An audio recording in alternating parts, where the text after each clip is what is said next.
Ini seperti ada temuan baru nih. Gitu ya. Di depan saya masih fotokopi juga, tapi katanya asli di belakang gitu ya. Bismillahirrahmanirrahim. Assalamualaikum warahmatullahi wabarakatuh. Salam sejahtera untuk kita semuanya. Om Swastiastu, Namo Buddhaya.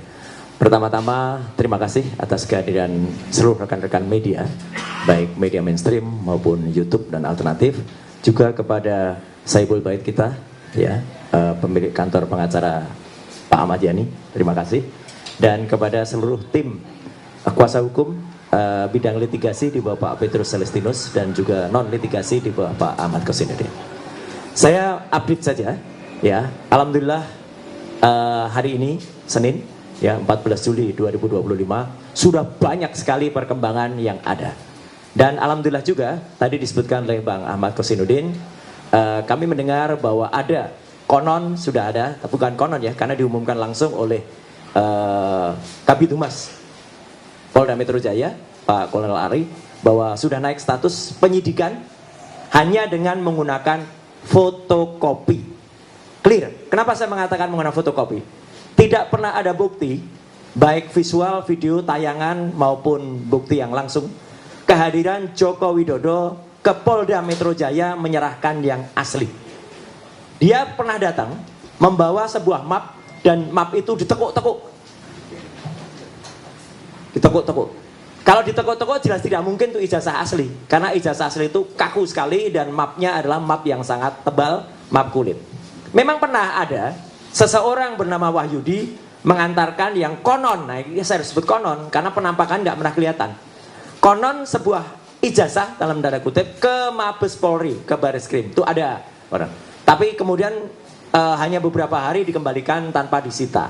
Jadi artinya Kolonel Ade Ari ketika ditanya teman-teman media, clear betul ditanyakan asli atau fotokopi. Tadi diulangi berkali-kali oleh Pak Kosinudin. Fotokopi. Fotokopi. Teman-teman tahu semua, dalam hukum fotokopi bukan bukti. Clear ya. Jadi kalau bukan bukti, kalau itu hanya berupa fotokopi, sangat janggal sekali kalau kemudian ada kenaikan status. Itu yang pertama. Yang kedua soal kenaikan status adalah, kalaupun dipaksakan atau nekat dinaikkan, maka nanti pada yang harus diperiksa pertama adalah pelapor. Joko Widodo harus datang duluan ke Polda Metro Jaya, bukan kemudian sudah ada sounding-sounding minggu ini kami akan dipanggil. Itu urutannya salah besar. Joko Widodo dulu harus dipanggil. Kemudian saksi-saksi dari pihak pelapor yang dipanggil duluan. Ahli, panggil lagi semuanya di sana. Dan yang paling menarik, ini ada perkembangan dari ahli yang katanya ahli, ya, yang disebut ahli digital forensik. Pada saat gelar pendapat khusus di Baris Krim, dia mengakui dia bukan ahli analog. Jadi kalau dia sendiri dihadirkan, makan tuh kata-katanya. Buat apa dia dihadirkan untuk sebuah bukti yang sifatnya analog? Jadi dia tidak berhak untuk menjadi ahli dalam kasus di Polda Metro Jaya. Kalau itu dipaksakan lucu.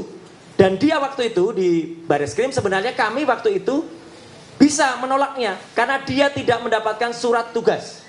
Kami, saya, Dr. Ismon, Dr. Tifa, Dr. Taufik, itu ada di surat tugas yang diserahkan kepada Karwasidik. Ahli digital forensik yang katanya ahli itu tidak mendapatkan surat tugas, jadi dia harusnya bisa ditendang keluar. Tapi ke atas kebaikan hati kami tidak menendang keluar. Kenapa? Kami ingin mendengar apa paparan keahliannya. Ternyata ini fakta, teman-teman semua. Dan ini bisa ditanyakan kepada Karwasidik dan seluruh peserta gelar. Tidak ada satupun presentasi ilmiah yang ada. Dia bahkan melakukan ad hominem, menyerang secara pribadi Dr. Resmond, menyerang saya, menyerang teman-teman. Jadi kualitasnya sangat-sangat diragukan yang katanya ahli itu tadi. Ya, kalau itu mau dilakukan. Jadi saya menyebutnya dia ahli sastra. Kenapa ahli sastra? Hanya bisa omon-omon saja. Ya, itu faktor yang pertama yang paling penting. Nah, ini tadi yang sudah dibocorin dilihat oleh Pak Sam. Yang kedua sekarang, lebih berkembang dari tadi yang sudah disampaikan Pak Rizal Fadilah. Terima kasih, jadi saya nggak perlu ngulangi. Karena kami terus dipertanyakan kemarin, ini kan buktinya harus analog, harus ada bukti asli. Hari ini, Senin, 14 Juli 2025, kami selaku prinsipal menyatakan kami sudah memegang 5 bendel bukti asli, ijazah asli dari Universitas Gadjah Mada. Bukan hanya fotokopi, tapi ijazahnya asli. Jadi ijazah yang kita pegang bukan hanya ijazah, lengkap dengan transkrip nilai, lengkap dengan semua bukti-bukti, dan diserahkan langsung oleh, terima kasih untuk kakak-kakak kelas saya, mahasiswa UGM yang asli. Dan itu adalah dari Fakultas Kehutanan yang lulus angkatan 85. Jadi itu pada periode tahun 85 dari Fakultas Kehutanan Universitas Gadjah Mada yang asli. Jadi kami sudah mendapatkan tim hukum, termasuk tim advokasi, kami sudah mendapatkan, mohon izin masih di tangan kami, karena atas pesan dari yang bersangkutan kami memegang amanah betul. Jangan ditunjukkan dulu, nanti di pengadilan baru ditunjukkan. Tapi saya tidak mau hanya omon-omon, saya tunjukkan nanti analisisnya. Jadi fakta ini, bukan cuman omon-omon seperti pihak sono. Ya. Ada 5 bendel, sekali lagi, ada 5 bendel ijazah plus transkrip nilai asli dari UGM, Universitas Gadjah Mada. Bukan UPP, Universitas Pasar Pojok Pramuka. Ya. Yang diserahkan secara baik, berjiwa nasionalis oleh kakak-kakak kelas saya, karena saya angkatan saya lulus 91, beliau-beliau itu angkatan 85, dan tidak hanya dari Fakultas Kehutanan, ada juga fakultas lain tapi tahunnya sama, lulus 85, semuanya asli. Dan apa bedanya? Ternyata perbedaannya sangat tajam dengan yang disebut-sebut ijazah miliknya Joko Widodo. Apa ketajamannya? Ini baru saya katakan. Saya sedikit contoh saja pakai ijazah saya sedikit ya. Ini ijazah asli saya. Ya, sebelah kanan kenapa beruat gitu? Ini nanti ada analisisnya, analisis ELA. Ini ijazah saya tahun 91, 6 tahun setelah ijazah 85. Yang pertama, di sini kalau diperhatikan, ada yang namanya watermark. Di seluruh bidang ijazah yang dicetak di kertas, ada tulisan Universitas Gadjah Mada, Universitas Gadjah Mada. Jadi di situ ada tulisan Universitas Gadjah Mada, Universitas Gadjah Mada. Tidak ada di ijazah ini. Clear. Kehabisan tinta itu Mas. Tidak ada. Jadi watermark itu penting sekali. Ya. Saya sampaikan bukti ini semacam yang disampaikan Dr. Tifa kemarin sore. Ya, tapi tetap saya dengan Dr. Tifa tidak atau belum menunjukkan yang lembar aslinya dulu, karena itu akan di pengadilan. Tapi kami menunjukkan analisis. Yang kedua, ada yang namanya emboss. Itu dikatakan juga di Refli Harun oleh Dr. Tifa. Embossnya ada di mana? Nanti saya ceritakan embossnya. Jadi emboss itu ada logo Universitas Gadjah Mada. Dan itu tidak bisa dibuat di Pasar Pramuka. Nggak mungkin. Ada emboss yang ada di situ, nembus sampai belakang. Yang ketiga, ada benang kertasnya. Jadi kertas ini genuine. Ada benang kertasnya. Saya bisa tunjukkan di ijazah asli milik saya. Mohon maaf kalau Anda lihat nama saya kok tidak mirip ya. Kok di situ terbaca Suryo Udoro. Kan saya Suryo Noto Dibrojo. Iya. Bapak Ibu, saya mendapatkan pergantian nama dari Roy Suryo Udoro menjadi KRMT Roy Suryo Noto Dibrojo. Asli juga itu. Ya. Dari Keraton Pakualaman. Keraton Pakualaman dan Keraton Jogja, gelarnya tidak bisa dibeli. Asli. Lain dengan seseorang dari Pasar Pramuka yang tiba-tiba jadi KPH. Kanjeng Pangeran Haryo. Pangeran Haryo dari mana dia? Ya, atau ada orang yang tiba-tiba namanya Pangeran Mangkubumi. Pangeran dari mana dia? Ya. Nah, itu ya. Jadi jangan menyoal soal nama. Yang ketiga, ada logo di tengah. Dengan tinta tertentu. Yang tinta itu unik. Kadang-kadang tinta itu tembus sampai belakang kalau yang di aslinya. Karena tinta itu terbuat dari barang yang mahal. Itulah kalau ijazah asli. Dan yang kelima, ijazah saya sudah tidak ada. Tetapi di ijazah tahun sampai dengan tahun 85 memang masih ada yang namanya meterai. Meterainya nilainya tertentu. Kalau nilainya salah berarti ijazahnya palsu. Tahun 85 nilai dan warna meterainya adalah tit. saya sembunyikan dulu untuk bukti nanti di pengadilan.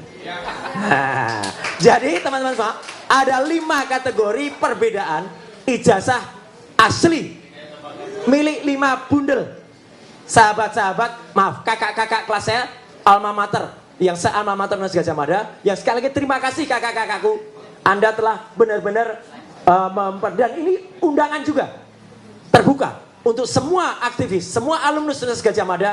Silakan kalau Anda ingin menyerahkan itu, boleh ke kuasa hukum, boleh ke kami, boleh ke Dr. Rismond, atau juga ke Dr. Tifa.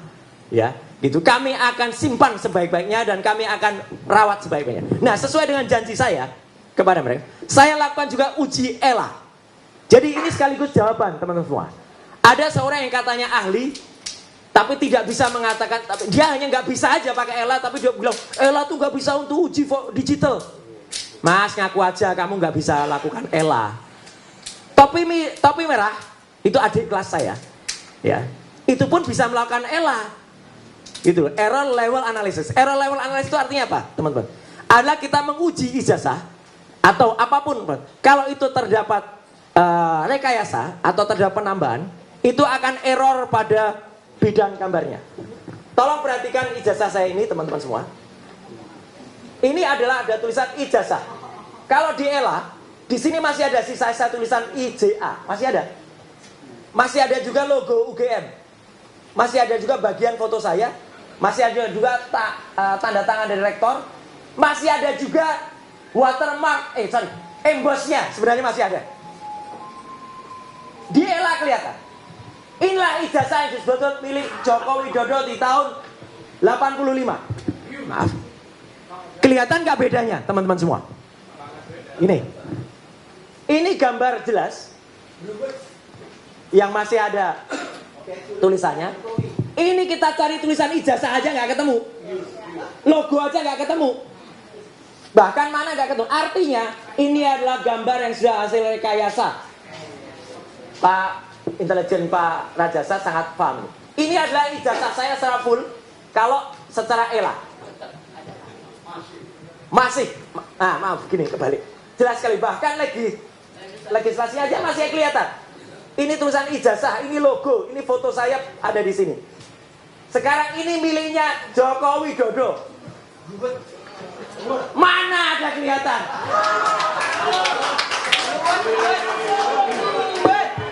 Tidak ada sama sekali. Tidak ada. Sama sekali. Gelap kayak orangnya katanya. Enggak bro, ya. Kita enggak minum. Tapi artinya tidak ada. Dan hasil analisis ELA ini saya pertanggungjawabkan kepada dunia akhirat. Allahu Akbar. Tidak ada hasil pada lembar yang disebut miliknya Joko Widodo. Tidak otentik. Jadi bukan hanya identik. Dan saya sudah mohon izin kepada yang bersangkutan. Saya tidak tampilkan aslinya, tapi saya tampilkan analisis ELA-nya. Ini adalah ijazah asli angkatan 85 Fakultas Kehutanan, seangkatan dengan Joko Widodo. Ada semuanya. Masih kelihatan. Tulisan ijazahnya ada, bekas logonya ada, kemudian watermarknya juga masih ada.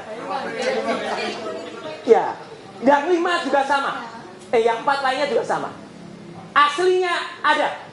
Jadi saya tidak hanya berani menunjukkan analisisnya, saya tidak hanya berani menunjukkan digitalnya, analognya ada, dan ijazah itu asli semuanya, diserahkan langsung oleh masing-masing yang bersangkutan kepada kami, ya, dan itu siap untuk dipertanggungjawabkan. Artinya apa? Ini adalah bendel bukti yang menambah, jadi tidak mengurangi, Pak. Menambah bukti yang tadi disampaikan oleh Pak Rizal Fadila. Dan bukti-bukti ini siap untuk dibawa juga ke Bareskrim. Ya, clear ya. Nah, kemudian sedikit sebelum nanti Pak Kolonel Chandra Rajasa bisa menyampaikan, saya pun tidak hanya omong-omong. Saya terjun langsung ke pasar Pramuka. Buktinya ada di salah satu TV nanti malam. Tayangannya namanya Dipo Investigasi. Ya. Dan akan saya presentasikan lusa di acara namanya Rakyat Bersuara. Ya, bersama Dr. Tifa dan bersama Dr. Taufik. Ya, itu kami akan cerita detail banget soal ini. Artinya apa? Nanti Pak jelaskan. Saya juga sudah mendapatkan bukti temuan. Yang namanya, saya sulit nyebutnya profesor ya. Karena profesor kok hanya 2 bulan. Dia dapat profesor itu 2 bulan dan itu dia ngaku sendiri. Dari tukang sapu jadi profesor. Profesornya hanya 2 bulan. Ya. Nah itu, yang itu pun kalau di halaman Dikti, di website Dikti itu juga gak jelas. Karena katanya S2-nya di, kok bukan Pasar Pramuka, tapi di Mustopo Beragama, tapi ada yang nyebut S2-nya di kampus lain. Jadi nggak jelas itu, ya sekolah dua. Dan dia jelas betul masih menyelenggarakan acara halal bihalal di belakang Pasar Pojok Pramuka. Jadi bohong kalau dia mengatakan dia tidak pernah lagi ke Pasar Pramuka sejak tahun 2022. 2002. Dia masih 1 Mei 2025. Jadi masih beberapa hari yang lalu menyelenggarakan. Dan menariknya, di antara orang-orang yang datang itu, Pak Sri, 5 diantaranya terlibat dengan pembuatan ijazah palsu ini, clear. Tinggal pengakuan saja, nanti cara-cara dari intelijen, cara-cara dari teman-teman semua itu akan buktikan dengan cara elitisasi, dengan cara wawancara, dengan cara apa. Tapi yang jelas mereka sudah mulai ketakutan karena bukti-buktinya sudah jelas mengarah. Makanya Pasar Pramuka itu habis, sudah kalau menurut saya tapi kata mereka dibakar pada akhir 2024 yang kemarin. At last but not least, Bapak dan Ibu, kita sekarang memang sedang tampak seperti bermain catur. Ini makanya gambarnya catur. Siapa yang cepat, siapa yang menang. Tapi kita semua sedang melawan sesuatu yang sangat jahat. Yang sangat jahat adalah yang mengaku-aku sebagai Raja Jawa. Ngakunya Raja Jawa. Bahkan ada anak buahnya bergerak KPH palsu. Ya, dia tidak pernah itu. Banyak cerita soal Raja Jawa itu, tapi nanti lain waktu diberikan oleh sumber Raja Jawa yang sebenarnya sudah ada. Jadi artinya apa yang kita presentasikan di sini, sekali lagi terima kasih para kuasa hukum. Ya, kita sama-sama melawan zolim, melawan tengkorak. Ya, jahat ini. Ini adalah Raja Jawa yang palsu dan itu sudah merusakkan Indonesia dan harus kita lawan. Sekian, terima kasih. Wassalamualaikum warahmatullahi wabarakatuh.